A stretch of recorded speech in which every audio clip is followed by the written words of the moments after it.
حمزہ اور فرید کو جب پتہ چلتا ہے کہ عامر نے ارمیان کے کہنے پر گودام میں آگ لگوائی تھی تو فرید غصے میں ارمیان کو تھپڑ مارتا ہے۔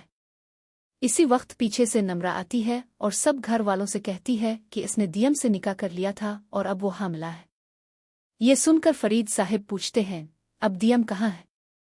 نمرہ روتے ہوئے بتاتی ہے کہ دیم نے اس سے دھوکے سے نکاح کیا تھا، اس کے ساتھ وقت گزارا اور پھر بھاگ گیا۔ اس نے اپنا نمبر بھی بند کر دیا ہے۔ یہ سنتے ہی حمزہ غصے میں کہتا ہے، میں دیم کو زندہ نہیں چھوڑوں گا۔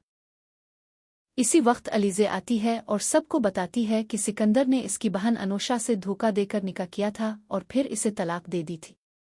پیچھے سے سکندر یہ سب سن لیتا ہے۔ فرید صاحب غصے میں سکندر کو تھپڑ مارتے ہیں اور کہتے ہیں، جیسا تم نے علیزے کی بہن انوشا کے ساتھ کیا تھا، دیکھو اب اسی کا بدلہ تمہاری بہن نمرہ کے ساتھ ہو گیا۔ دیم نے بھی اسے دھوکا دیا۔ یہ سن کر سکندر کی آنکھوں سے آنسو نکل آتے ہیں۔ سکندر علیزے سے معافی مانگتا ہے اور کہتا ہے، براہ کرم مجھے انوشا کے پاس لے چلو، مجھے اپنے کیے پر بہت پچھتاوا ہو رہا ہے۔ علیزے بتاتی ہے کہ انوشا اب اس دنیا میں نہیں رہی۔ یہ سنتے ہی نمرہ رونے لگتی ہے۔ حمزہ فوراً پولیس کو کال کرتا ہے کہ دیم کی لوکیشن ٹریس کی جائے۔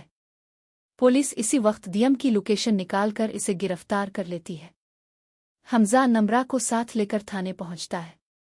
نمرہ غصے میں دیم کو تھپڑ مارتی ہے اور پولیس سے کہتی ہے کہ اسے کبھی جیل سے باہر مت نکالنا۔ حمزہ اور نمرہ واپس گھر آتے ہیں۔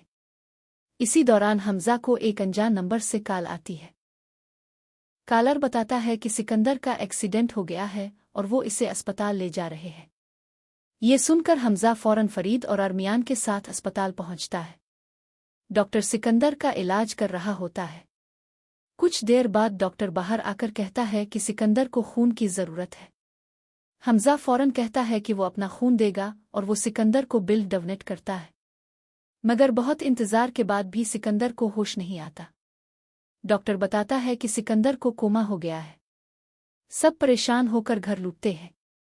گھر پہنچتے ہیں تو پولیس پہلے سے موجود ہوتی ہے۔